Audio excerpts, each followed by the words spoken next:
And the next morning, so, I get up the next morning, we all go for the info session or whatever. And I find out that the guy in the washroom, they found him sleeping on the toilet there in the morning. He never got out. And welcome back. I think it's your turn. You say welcome back. Okay, welcome back, everybody. Whoop, jump. I didn't know you can jump in this game. Oh, hey, I got a letter here. Oh, I dropped the letter. Are you going to read it? You're the reader. Here you go. Am I? How did I get the reading job? Because I didn't want it and I threw it at you. Okay.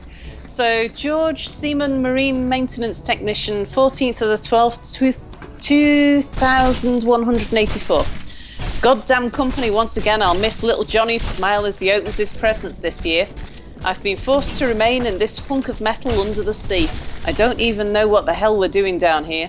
I know one thing though, whatever it is, it can't be good. I've caught glimpses of weird shit through the viewing windows. Indigenous sea creatures maybe? I don't know. I keep hearing something big knocking on the hull. I swear something is out there. Uh-huh. I think something was in here. Yeah, I think so too. I think the things out there weren't really the problem. Well, I think the things out there got in here. Maybe. Yeah, and the things out there that got in here, I'm thinking had big long tentacles. I think so too. I think we need. Where was the bins again? They're all the way down the end. There. Yeah. Oh, there's some big chunks. I'll just run the big chunks up. Yeah. Well, I'd better finish my story, or else people. Will be Yeah. So do tell. So anyway, so we great big trays, perfect for sledging. Great big round serving trays, and so I run in, Mission Impossible theme going, and they no. Ooh. Darn it. Let's pick that up. I do that all the time. Yeah. So I run back out. I've got 3 trays in my hands. Like I grab them all, put them under my arm, and I'm running back out. And I hand each one to each guy, and the three of us look at each other, and we're just chuckling, right? So we run, like we have them in our hands, and now we're being really stupid because we realize how dumb this whole endeavor is in the first place. And we so now we're like sneaking, like on our tippy toes, holding these things. And believe it or not, at this point we actually hadn't. We've had like a glass of wine at dinner. We're not actually drunk. We're doing this completely You're sober. Just being stupid. Yeah, we're just being stupid. So we're starting like tiptoeing, like, and now all 3 of us are singing or humming the Mission Impossible while we do this. Yeah. And so coming out of across from where the trays were stored, we had to cross this little path, the path that we were actually walking down to go from the eating hall to the outdoor bar area, right? Yeah. And so we start tiptoeing across this, and of course we tiptoe right underneath a giant, like, street light. And as we're walking across the path with this giant street light coming down on us, the director of HR... Oh no! No! Oh no! It gets better. So the director of HR, the lead of my department, and the oh darn it, did it again. I'm not gonna clean this up. And also the basically like the president of the Canadian chapter of our company are all walking together down the path, and they see us, and the director of HR, they all stop, they see us tiptoeing across, holding the trays in our hands. They see where we're going, and the director of HR, at the top of her lungs, screams, "Don't you dare!" And at this point, the 3 of us freeze and look at each other, and we're like, we're screwed anyway. Yeah. So we sprint as fast as we can up the hill, holding our trays. and she is just livid behind us. It was a pretty even kill company though, so like even though she was yelling at us, they weren't really all that mad. They were just like, what are you doing? And they were trying to stop us, but at the same time, it wasn't like super serious that we were going anyway. And we all knew this, right? But so we run up this stupid hill, and they just continue walking. Like after we're gone, they just keep walking. They go to the bar area, right? They weren't all that concerned. They actually probably thought we were gonna chicken out, but we get all the way up to the top of the hill. So we're at the top of the hill, and we line up all in a row at the very top of the hill, all beside each other. I'm in the middle, and then my two buddies are on either side of me. And we line up going down the hill. Now it's twilight, so it's really hard to see that. Not that you can't see that hard in that far in front of you. It's getting darker as we do this, and so we can it's kind of like that point where you can look down the hill. You can kind of see the bottom, but but there's like hilly areas that are kind of like it's almost like a silhouette. It's a lot of silhouettes going on, right? Yeah. And so we line up, and it was like, okay, count it off, right? 3, 2, 1, and the whole idea is we have to put our butts on the tray. We have to grab the tray with our hands on either side, and we have to we have to get our feet up. You have to hold your feet up and go down like that. This is what we've agreed on. Okay. And so we all get ready. We all lift up our feet. We're all ready to go. And then we count it down. 3, 2, 1, and we push off. Now, my friend, his name was Fred. He's sitting beside me on my left, and he pushes off, and I push off, and Hal on my right pushes off, and Hal chickens out right away. He basically leans all the way to the right and skids off into the tree line, picks up the tray and runs off down the hill. Because I look over and I see him do this, right?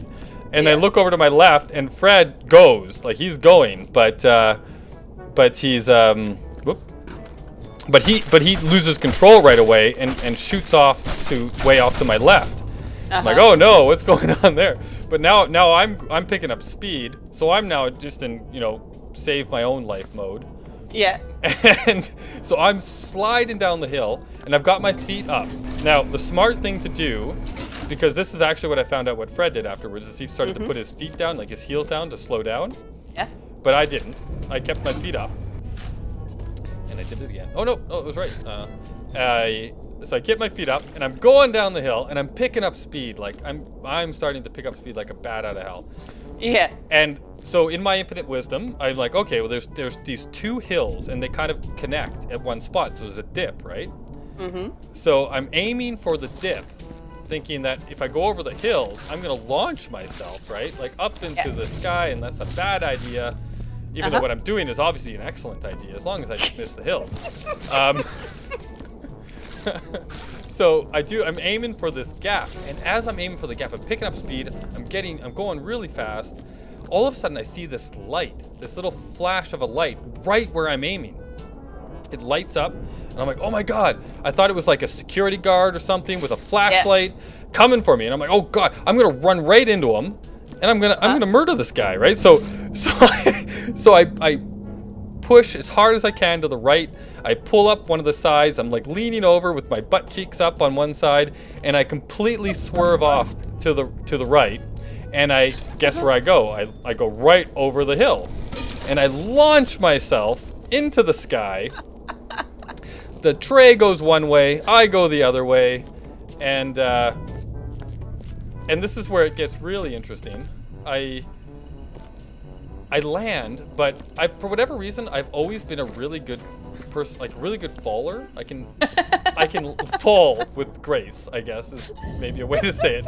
So I'm somersaulting through the air. I think I did at least a full like 360, maybe 720. I don't know. Like I went around a couple of times, but I'm coming head first for the ground. And so I roll myself in, and I land on my shoulder and roll it out, right? So I hit my shoulder, I roll it out, and then I launch back into the sky a little bit when I roll it out.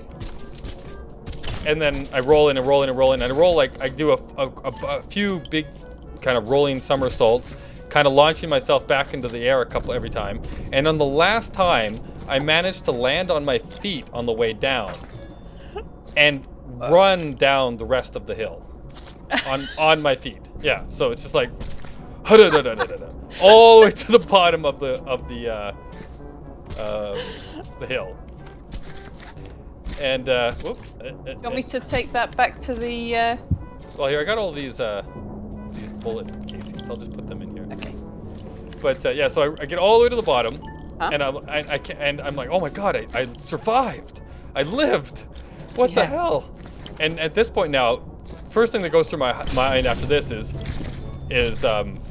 where are my friends and are they okay? Yeah. And the second thing that goes through my mind is, what was that light that was in my way, right? So I tear back up the hill, and I run straight for the gap in the hills. And guess what I find in the gap of the hills? No idea. The photographer for the night had seen us run up the hill, and he was setting up his tripod to take pictures of the idiots coming down the hill.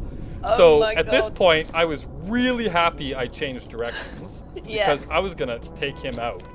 Yeah. The flash was him taking pictures. Oh no. So there's evidence of this now. Oh boy.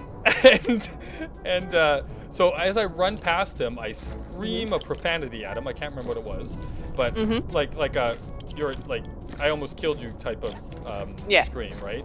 And I just keep running. So he looks at me with the most bemused face like that I've ever seen in my life. Just looks at me with this smirk and he waves as I go by. And I run back up the hill and I go for where Fred was, the guy on my left. And I run all the way up the hill. And as I'm running up, I find Hal, and he's running up with me. He just, like he said, he bailed out and he just came down the hill on his feet, right? But then I run up and I find Fred, and he's sitting on the ground with the tray off, like it's off to the side, a good distance off to the side of him. And he's sitting like on his butt with his heels in the ground, with his kind of his knees spread. He's got his hands on his knees and his head between his legs, right? He's just like right over. Like I'm coming through with a crate. Okay.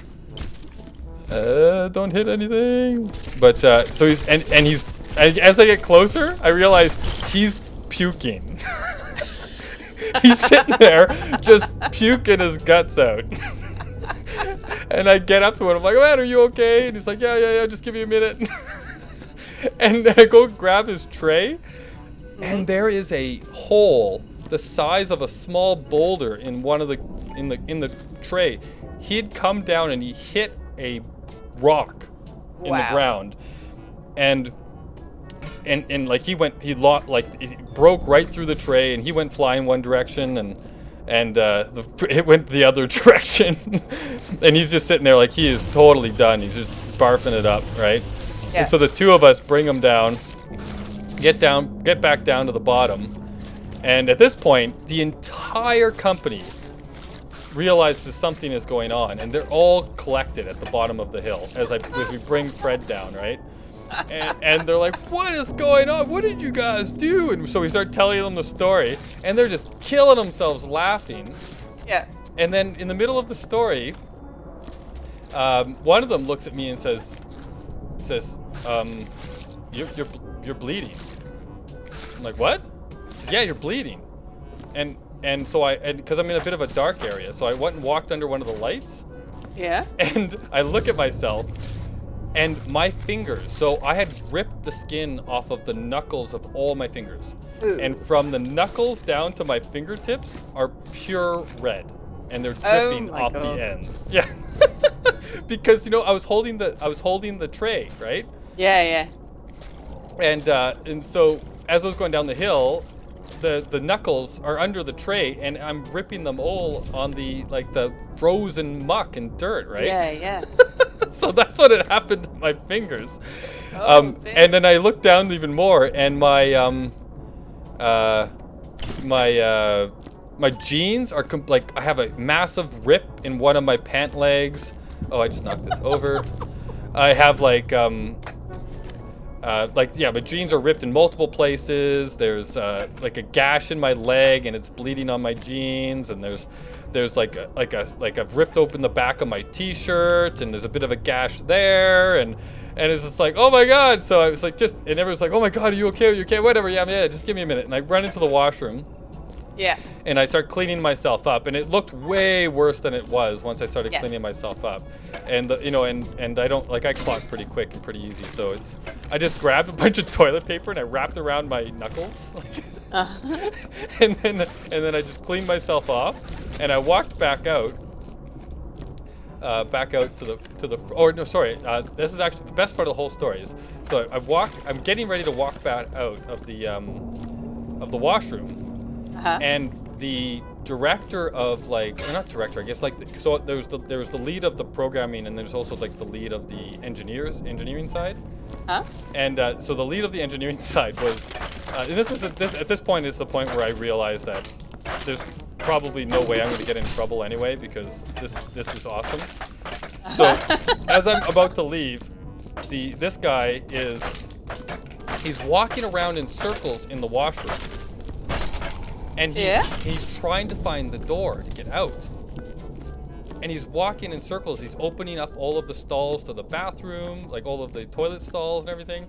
And he's mumbling under his breath, and he's like, where's the door? How do I get out of here? And he's mumbling, and he's just drunk out of his mind. Just wasted.